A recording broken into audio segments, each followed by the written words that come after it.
안녕하세요. 지극히 사적인 책 읽기의 똑서입니다. 안녕하세요. 독서하는 자 똑자입니다. 네, 저희는 시간은 흐르지 않는다. 카를로 루벨리 책 계속 읽고 있고요. 오늘은 3부 9장부터 11장 할 겁니다.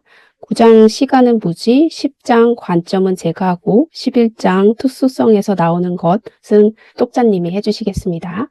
3부 시간의 원천, 9장 시간은 무지. 이 장의 주요 메시지는 우리는 시간이 우주에 태어날 때부터 존재했던 절대적인 무엇이라고 생각을 하지만 시간이란 우리가 우주를 완벽하게 파악하지 못하기 때문에, 즉 무지하기 때문에 생겨난 부차적 현상이라고 얘기를 합니다. 시간은 근본 요소가 아니라 등장하는 거라고 얘기를 하는데요. 이 등장한다라는 개념을 좀 알 필요가 있어요. 우주는 아주 단순한 수준에서 보면 시간이라는 변수는 없어요. 앞서서 얘기했던 물리 법칙에서 시간이라는 변수는 존재하지 않는다라고 얘기를 했고요. 그러면 언제 이 시간이 나타나냐면 이제 복잡한 관계 속에서 특정한 조건이 갖춰질 때 시간이라는 개념이 등장한다라고 얘기를 합니다.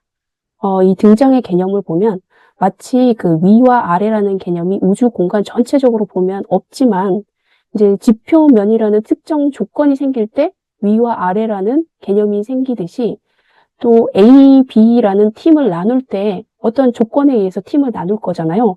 그런 이제 조건이 있을 때 시간이 등장한다라고 얘기를 합니다. 시간 또한 시간이 없는 세상에서 이와 같은 방식으로 등장을 한대요. 즉, 우주의 움직임은 우리와 우주의 관계에서 나타난다, 등장한다라고 얘기를 합니다. 그 앞서서도 이 로벨레는 이 관계를 되게 중요하게 생각을 했는데요. 상호작용, 서로 관계를 하면서 나타난다라는 이 개념이 중요한 것 같습니다. 그리고 흐릿함이 시간을 만든다라고 얘기를 하는데요. 볼츠만은 열을 연구하면서 깨달은 게 있어요. 우리가 물속의 수조의 존재를 하나하나 다 본다면 시간의 흐름은 의미가 없을 거예요. 하지만 우리는 그저 이 물이 따뜻한가 차가운가 라는 그 흐릿한 상태만 볼 수 있는 거죠. 그래서 엔트로피와 시간이라는 개념이 생긴다고 얘기를 하는데요. 우리가 정보를 다 알지 못해 생기는 이 희미함이 과거와 미래의 차이를 만든다는 겁니다. 우리가 세상을 정밀하게 보지 못할수록 시간은 더 뚜렷하게 흐르는 것처럼 느낍니다. 이처럼 우리의 무지, 흐릿함으로 인해 결정된 시간을 열적 시간이라고 부르고요. 이것이 우리가 일상에서 느끼는 시간의 흐름이라고 얘기를 합니다. 이 볼츠만의 엔트로피 법칙은 앞서서도 얘기한 바가 있습니다. 이제 로벨리는 역발상을 하는데요. 기존에는 시간이 흐르기 때문에, 즉 우리가 태초에 이 우주가 생겨날 때부터 시간이라는 게 있다고 생각을 했죠. 이 시간이 흐르기 때문에 에너지가 보존이 되고 에너지 보존 법칙에 의해서 그 상태만 변할 뿐 에너지는 보존된다라고 생각을 했고요. 그에 따라서 거시적 상태가 변한다. 즉 온도나 압력 같은 상태가 변한다라고 우리는 생각을 해왔어요. 그런데 이 로벨리가 이거를 거꾸로 뒤집어서 한번 생각을 해보자라고 얘기를 하더라고요. 우리가 세상을 대충 보기 때문에 예를 들어서 우리는 물에 뜨겁고 차갑고 하는 그 거시적인 상태만 보기 때문에 시각에 맞는 에너지가 정해지는 겁니다. 그 에너지가 유지되는 과정에서 우리 눈엔 시간으로 보인대요. 시간이 원인이 아니라 우리의 시각적 한계가 만들어낸 결과물이라고 얘기를 하고는 건데요. 열적 시간은 앞서서도 우리의 무지, 흐릿함으로 인해 결정된 시간이라고 말을 했는데요. 이 열적 시간과 거시적 상태의 관계는 우리가 아는 열역학과 정확히 일치합니다. 순서를 바꿀 수 없는 양자역학의 성질인데요. 이제 양자 세계에서는 어떤 측정을 먼저 하느냐에 따라 결과가 바뀌고 이를 비과한성이라고 합니다. 양자역학의 세계에서는 측정하는 순서가 결과를 바꾸는데요. 비과한성은 순서를 바꾸면 결과가 달라진다는 뜻인데요. 전자의 위치를 먼저 측정하고 속도를 측정하는 것과 그 반대로 하는 것은 결과값이 완전히 다릅니다. 이처럼 순서를 바꿀 수 없다는 사실이 시간의 흐름을 정의하는 기초가 됩니다. 수학자 알렌 코는 이러한 양자적 상호작용의 순서가 시간의 기원과 밀접하다고 주장을 하는데요. 흐름이 발생을 하는데 비과학적인 분리적 변수들의 집합 속에는 수학적으로 암묵적인 흐름이 이미 정의되어 있다는 것을 증명을 했어요. 그래서 우리가 이 시간이 흐른다라고 느끼는 거고요. 열적 시간과 결합을 하면 놀랍게도 이 양자적 순서의 흐름으로 앞에서 우리가 설명한 열적 시간, 흐릿함에 의해 생기는 시간과 수학적으로 정교하게 연결이 됩니다. 수학자 알렌 콘은 공상과학 소설을 썼어요. 그 소설 속 주인공 샤를로트는 잠시 동안 세상에 대한 모든 정보를 완벽하게 알게 됩니다. 이때 그녀는 특정한 순간에 갇히지 않고 시간 너머의 존재가 되어 영원성을 경험을 합니다. 하지만 다시 이제 양자 무대, 우리 지구로 돌아와서 일반적인 사람이 됐을 때 그 정보를 잃어버리고 그때 다시 무지의 상태가 되죠. 그녀는 다시 시간의 강으로 휩쓸려 들어간다라는 소설인데요. 이 과정에서 인간은 불안, 근심, 두려움과 같은 시간의 감정을 느끼게 된다라는 겁니다. 즉 우리가 무지하기 때문에 아무것도 모르기 때문에 불안, 근심, 두려움이 생긴다는 거예요. 이게 바로 인간이라고 얘기를 하고 있고요. 결론적으로 이 장은 시간은 어디에서 오는가라고 얘기를 하면서 우리가 느끼는 시간의 방향, 즉 과거에서 미래로 흐르는 이 시간의 방향은 실제의 본질이 아니라 우리가 세상을 정밀하게 보지 못하는 희미함에서 비롯된다라고 얘기하고요. 즉 인간의 제한된 인지 능력이 세상을 관찰할 때 나타나는 독특한 특성이 바로 우리가 부르는 시간이라고 얘기를 합니다. 이 장은 앞서서 1부에서 얘기했던 걸 반복하고 있는 느낌이고요. 이제 3부에 시간의 원천 10장 관점을 보겠습니다. 이 장의 이제 주요 메시지는 시간은 우리 눈에만 흐른다는 거예요. 우주가 특별한 것이 아니라 우리가 우주를 보는 관점이 특별하다는 거고요. 시간의 흐름은 우주의 절대 법칙이 아니라 우주 내부에서 세상을 바라보는 우리의 시선이 만든 결과물이라고 얘기를 하고 있습니다. 우주 초기에는 왜 그렇게 정돈된 낮은 엔트로피 상태였을까? 우주 전체가 특별했던 게 아니라 우리가 우주를 보는 방식이 특별했기 때문에 엔트로피가 낮게 보였을 거라고 얘기를 합니다. 엔트로피, 즉 무질서도는 사물 고유의 성질이 아니라 관찰자가 얼마나 희미하게 보느냐에 따라 결정되는 상대적인 값입니다. 특별함은 보는 눈에 달려있다라는 건데요. 이제 카드를 예시를 들고 있어요. 이때 누구나 보는 특별함이 있습니다. 빨간 카드만 모여있으면 모두 특별하다라고 생각할 거예요. 이게 바로 낮은 엔트로피 상태고요. 나만 아는 특별함이 있습니다. 카드를 무작위로 섞었어도 내가 미리 점 찍어둔 특정 배열이 나왔다면 그건 나에게만 특별한 상태가 될 거예요. 결론적으로 우주가 무작위로 섞여 있어도 우리가 어떤 변수에 주목하느냐에 따라 과거는 특별하고 질서 있는 상태로 정의될 수 있다는 겁니다. 그리고 이제 복권의 비유를 하는데요. 이건 확률의 필연성을 설명하기 위해서 이 복권 당첨을 비유로 들었고요. 우주는 너무나 강대해서 무작위 속에서도 우연히 배열이 가지런해져 보이는 엔트로피가 낮은 지점이 반드시 존재합니다. 더 구체적으로 예를 들면 우리가 확률적으로 복권에 당첨될 확률은 굉장히 낮죠. 하지만 매주 누군가는 복권에 당첨이 됩니다. 이처럼 매주 누군가는 복권에 당첨되듯이 우주 어딘가에는 시간이 흐르는 것처럼 보이는 구역이 생길 수밖에 없는 거죠. 즉 우리의 위치, 지금 우리가 지구에 사는 이 위치, 우리는 우연히 그 복권 당첨 구역, 낮은 엔트로피 지점에 살고 있는 존재들입니다. 우리가 거기 있어서 사과가 자란다는 거는요, 이제 북유럽의 사과주를 예로 들고 있습니다. 사과가 자라는 곳에 살기 때문에 우리가 사과를 먹고 사과 주스도 만들고 사과주를 마시는 거지, 사과주를 마시려고 사과가 자라는 게 아니라는 거죠. 즉 시간의 탄생을 이거를 빗대어서 보면 우주 초기 엔트로피가 낮았던 곳을 우리가 찾아낸 게 아니라 엔트로피가 낮아 시간이 흐를 수 있는 곳에서만 생명이 탄생할 수 있었던 거죠. 바로 이 지구라는 것은 아주 확률적으로 드물게 생길 수밖에 없는 행성이었고 거기에 또 생명체가 확률적으로 발생하기 어려운 생명체가 또 탄생할 수 있었던 겁니다. 결론적으로 우리가 존재한다는 사실 자체가 매우 특별한 관점 속에 있다는 증거입니다. 지표성인데요. 나 여기 지금의 마법인데 우리가 이제 지표적 단어를 말을 할 때 나 여기 지금을 말을 합니다. 즉 현재 내가 어디에 위치해 있는지 이게 중요한 건데요.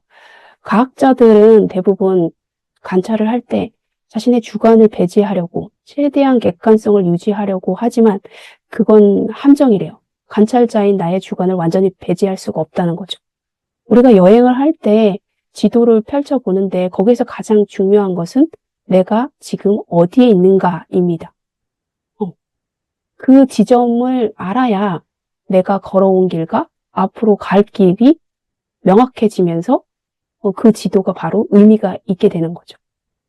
비로소 그때야 시간이 흐르는 것과 마찬가지라고 얘기를 합니다. 그래서 우리는 내부자 시선으로 이 세상을 볼 수밖에 없다라는 것을 얘기하고 싶어 하는 것 같아요. 그래서 내부자 시선에서 보면 우리는 우주 밖의 신이 아니라는 거예요. 여기에서 이제 핵심 내용은 우리는 우주 밖에서 구경하는 구경꾼이 아니라 그 내부의 아주 작은 부품이라는 거고, 그리고 우리는 우주 전체와 상호작용하지 않고 아주 일부하고만 소통을 합니다. 우리가 우주 전체와 소통을 하지 않죠. 하물며 이 지구라는 세상에서 지구에 있는 모든 사람과 상호작용을 하지도 않고요. 또 대한민국에 살고 있지만 대한민국 전체에 사는 사람하고 소통을 하진 않죠. 아주 일부하고만 소통을 할 뿐입니다. 즉 우리의 희미함, 무지함을 이제 설명하기 위해서 이 부분을 얘기하는 거고요. 우리는 그래서 전체 다를 알 수가 없어요. 아주 작은 일부하고만 소통하고 그 일부만 알 수 있을 뿐인데요. 그래서 우리는 희미할 수밖에 없어요. 근데 이 희미함이 축복이라고 얘기합니다. 이 희미함 덕분에, 이 무지 덕분에 엔트로피가 생기고 기억이 남고 삶과 사고의 진화가 가능해졌대요. 결론적으로 시간은 우주의 객관적 진리가 아니라 우리가 우주의 내부자이기 때문에 겪는 철저히 실제적인 경험이라고 얘기를 합니다. 시간은 우리 내부에서 나오는 거래요. 시간은 한상은 아니래요. 이 지구에 있는, 이 지구에서 느낄 수 있는 실제적인 경험이라고 얘기를 하고 있고요. 하지만 우주 전체의 법칙도 아니라고 합니다. 이거는 시간은 관점의 산물이에요. 우주라는 거대한 기계 속 작은 조각인 우리라는 필터를 통해 볼 때 비로소 시간이 등장한다고 얘기를 합니다.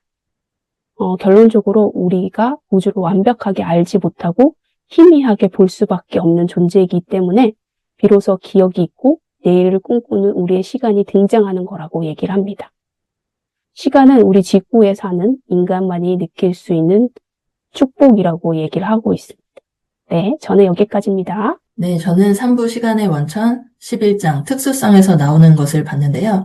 이 책에서 이제 아까 똑사님이 해주신 9장 시간은 무지, 10은 관점 부분을 이제 설명을 하시고 11장이 약간 거기에 대해 정리하는 내용인 것 같습니다. 그래서 11장의 특수성에서 나오는 것을 보면은 에너지가 아닌 엔트로피가 세상을 이끈다라고 하는데요.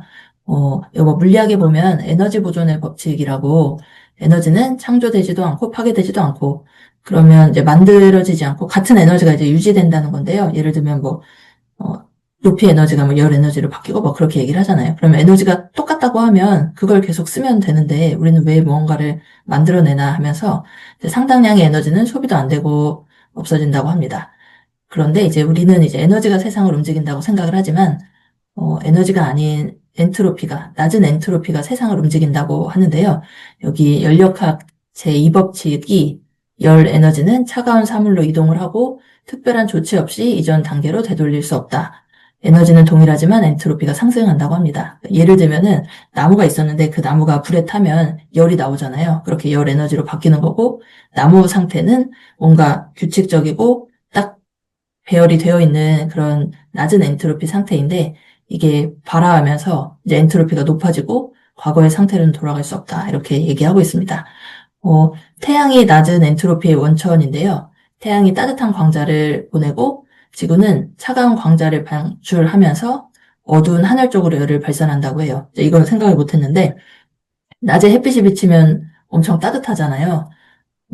그리고 지금 이제 겨울이어가지고 엄청 날씨가 추운데 사실 햇빛 밑에 가면 엄청 따뜻함이 느껴지잖아요. 그런데 밤이 되면은 그 태양이 안 비치기 때문에 되게 추워지는데 그때 이제 지구가 그 차가운 광자를 발산을 한다고 합니다. 그렇기 때문에 이제 에너지가 잘 유지되고 있는 것이고 지구가 태양으로부터 도착한 뜨거운 광자 한 개당 차가운 광자를 10개나 방출한다고 하는데요. 이렇게 되기 때문에 태양열을 받아서 식물과 동물도 성장하고 있고 우리가 뭐 모터도 사용하고 도시도 생성해서 이렇게 돌아가고 있습니다. 그렇기 때문에 뭐 과거에 인류가 책도 만들었고 지식도 전수하면서 생각이 가능하게 되었습니다. 그러면 태양의 낮은 엔트로피는 어디에서 오는가라고 하는데요. 태양 자체가 낮은 엔트로피 배열에서 탄생했습니다. 그러니까 우주가 초기에 낮은 엔트로피 상태에서 점진적으로 이제 천천히 성장하고 변화하면서 이렇게 태양도 만들어지고 지구도 생기고 이렇게 변화가 있는 건데요. 아까 말했듯이 나무는 탄소나 수소가 이제 질서 있는 방식으로 결합된 상태인데 불에 타면서 엔트로피가 증가하고 근데 이렇게 불에 타려면 뭔가 매개체가 있어야 되잖아요. 예를 들면 뭐 성냥으로 불을 붙여야 되고 이런 뭔가 매개체가 엔트로피가 높아지는 이 길을 열어준다고 합니다. 우주 자체의 모든 역사가 엔트로피가 이제 증가하고 점프하면서 전개되는데요. 무언가가 개입을 해서 엔트로피가 증가하는 과정에 문을 열어야 합니다. 엔트로피의 증가는 뭔가 일정하게 우리가 생각하는 선형 뭐 그래프처럼 매해 똑같이 진행되는 게 아니고 뭔가 사건이 일어나서 변화가 생겼을 때 크게 변화했다가 이런 과정이 반복되지만 이게 시간이 엄청 이제 빠르게 변화되는 것이 아니고 좀 천천히 변화하기 때문에 이제 우리가 그렇게 느낀다고 합니다. 여기서 생명이라는 거에 대해 정의를 하는데요. 서로 촉매작용을 하는 엔트로피를 증가시키는 과정들의 네트워크라고 합니다. 그래서 낮은 엔트로피의 음식을 우리가 먹고 분해하고 소비하는 과정에서 사람이 움직이고 이런 활동이 일어나는데요. 여기에서 낮은 엔트로피를 이제 먹고 사는 거 예시로 이제 들어주신 게 있는데 우리에게 필요한 것이 엔트로피가 아니라 모두 에너지라면 우리는 음식을 먹지 않고 사하라 사막에 뜨거운 열기가 있는 곳으로 가야 할 것이다. 이 부분을 보면서 이제 조금 더 이해가 잘 됐는데요. 우리가 필요한 게 에너지라고 하면 식물처럼 그냥 광합성 하듯이 햇빛만 보면 되는데 우리가 음식을 먹고 그걸 소화시키고 대사작용을 하면서 이제 사람이 생존할 수 있잖아요. 이제 그런 거고, 그래서 이 부분에서 얘기하시는 게 이렇게 세상에 뭔가 사건이 일어나게 하고 역사를 쓰는 것은 정리된 배열, 아까 말한 나무더미처럼 낮은 엔트로피에서 무질서한 배열, 엔트로피가 증가하듯이 이렇게 모든 사물들이 불가항력적인 혼합 상태에 있기 때문이다. 그래서 이런 게 이제 조건의 특수성이라고 하는데요. 우리가 생각하는 시간이라는 것이 앞에 이제 똑사님이 얘기해 주셨는데 뭔가 고정된 것이 아니고 뭔가 흐름이 엔트로피가 낮은 것에서 높아지면서 이렇게 변화가 일어나면서 그걸 이제 시간이라고 느낀다고 얘기하고 있습니다. 그 다음에 이제 흔적과 원인이라는 주제로 얘기해 주시는데요. 과거 낮은 엔트로피가 현재의 자신의 흔적을 남긴다. 뭐 예를 들면 이 흔적이 에너지가 열로 변환시키는 과정이라고 해요. 그래서 우리가 이제 컴퓨터를 사용하면 점점 뜨거워지잖아요. 우리가 뭔가 과정을 진행하면서 이제 이렇게 변하는 건데 열이 없는 세상에서는 그 어떤 것도 자신의 흔적을 남기지 않는다. 이렇게 얘기를 하고 있습니다. 그래서 풍부한 옛 흔적이 존재하는데 이제 우리는 뭔가 과거의 사건을 우리가 기억하고 알고 있기 때문에 그게 과거는 결정되어 있는 것이고 미래는 우리가 모르기 때문에 열려 있고 우리가 뭔가를 선택하면 바꿀 수 있잖아요. 그래서 이제 시간이라는 것이 있고 과거와 현재, 미래가 있다고 사람들이 느끼는 건데 사실 이거는 원인이 있기 때문에 결과가 있다. 이렇게 모든 걸 인과관계로 좀 설명하려는 경향이 있지만 사람들이 이게 우리가 생각하는 것처럼 이제 시간과 대칭을 이루지는 않습니다. 예를 들면 아까 똑사님이 얘기하신 것처럼 복권을 예를 들 수 있겠는데요. 복권이 누군가는 당첨이 되기 때문에 우리가 뭔가 인과관계가 있다고 생각할 수도 있지만 그런 게 아니고 그냥 우연성이 여러 개가 겹쳐가지고 특정한 배열이 완성되는 건데 이제 그거를 우리는 인과관계라고 좀 생각하고 사람이 살아가는 데 있어서 뭔가 이런 원인이 있기 때문에 이런 결과가 생겼구나. 내가 뭔가 갑자기 불행한 일을 당했다고 하면 이런 원인이 있기 때문에 아니면 누구 탓이라고 이제 이렇게 얘기를 하게 되잖아요. 근데 이런 게 그냥 무질서한 우주 속에 일어나는 우연이라고 생각하면 너무 살아가기가 좀 힘들어서 뭐 그런 생각을 할 수도 있다는 생각을 했고 이렇게 우리가 느끼기에 과거에서 미래로 인과관계가 있다고 느끼는 거는 그냥 과거의 엔트로피가 낮았다는 뜻일 뿐이라고 합니다. 그리고 기초 물리학 법칙들은 우리가 생각하듯이 뭔가 원인이 있고 결과가 있다 이런 식으로 언급하지 않고 이런 규칙성이 있다라고만 얘기를 하는데요. 이렇게 우리가 생각하는 원인과 기억, 흔적, 세상의 발생 자체에 대한 이야기, 우리는 이제 이야기를 좋아하잖아요. 그리고 우주가 이제 수십억 년 된 이 역사에 대해서 이제 과거를 스토리로 설명한다고 하는데 이거는 그냥 사물의 배열이 과거에 특별했었다라는 사실에서 비롯되는 것이라고 합니다. 그래서 이렇게 특별하다는 것은 상대적인 의미이고 사물의 배열은 상호작용에 의해서 결정이 되는 것입니다. 그래서 이게 단지 관점의 효과일 수 있는데요. 아까 똑사님이 얘기하신 것처럼 내가 어떤 특정한 위치에 있기 때문에 그게 보이는 거지 우리가 뭐 우주적인 시선으로 봤을 때는 이게 뭔가 이렇게 규칙이 있는 것이 아니다. 그래서 시간은 우리가 생각하듯이 우주의 재료가 아니라 그냥 우리가 놓인 이 상황, 우리가 있는 이 특수성, 지금 여기라는 이 상황 때문에 생기는 것이다. 라고 이야기하고 있습니다. 이제 여기까지가 특수성에서 나오는 것이었습니다. 네, 오늘은 여기까지 하겠습니다. 감사합니다. 감사합니다.